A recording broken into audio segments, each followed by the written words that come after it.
Hi, Lauren. Welcome to the Animal Tone podcast. Hi, Claudia. Thanks so much for having me. Mm.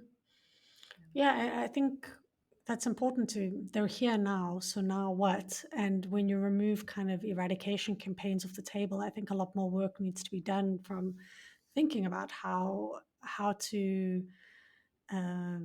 take those relationships seriously, to be with one another. And this is not to kind of collapse and I think speak in kind of a romantic way where we can all, I think some new animals and new plants in different places really do bring about some real world challenges for Yes. people, right? And for the animals who are already there, where they're losing habitats or losing access to food or losing access to environments so these are real challenges. And I think this is what's always hard when talking about invasive species as kind of and now here we're speaking about a biosecurity threat. So we're also talking about like they bring diseases with them and new kinds of challenges that perhaps environments and animals haven't spoken about.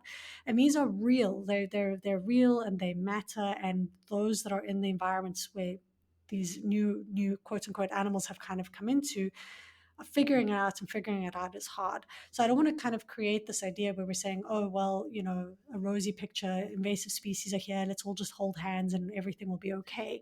It's not that simple.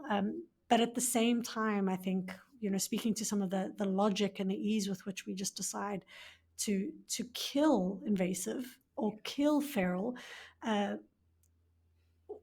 and yeah, I don't know. And I don't know a way out of it. Like, how do you get out of this? How do you get out of being responsible to both? Because it's neither of their faults. Let's say if we're just talking about animals here, I don't think it's no one's blame, and I don't know what role blame plays in this, but it's a really thorny and thick issue to get through. And I think just too easily we speak about invasive species or feral species as being these kinds of like inherent problems.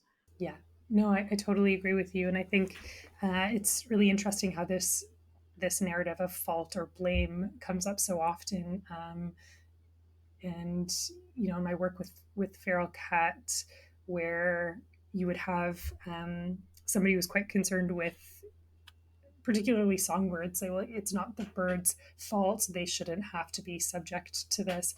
And then you'd also have cat colony caretakers say, well, it's not the cat's fault that they're here either, that they're in nature, it's human negligence. So you would hear that from both sides, I think. But for me, I mean, I don't think there are any easy answers either.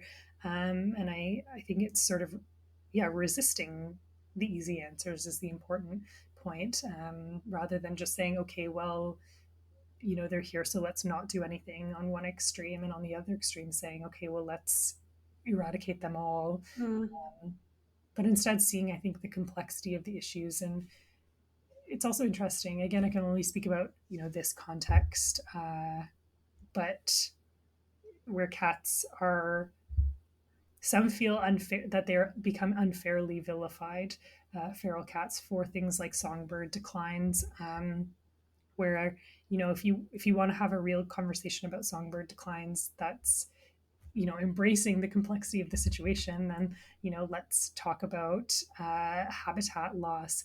Let's talk about food loss and the use of insecticides in mm, agriculture. Let's talk about the land conversion for industrial animal agriculture. If you want to blame cats for songbird loss, but you don't want to talk about the problems of industrial animal agriculture and habitat loss, then what part of the conversation are we leaving out? Is it maybe too mm. convenient an answer to oversimplify and yeah, find some of these whether feral or invasive species as scapegoats to some of these larger issues?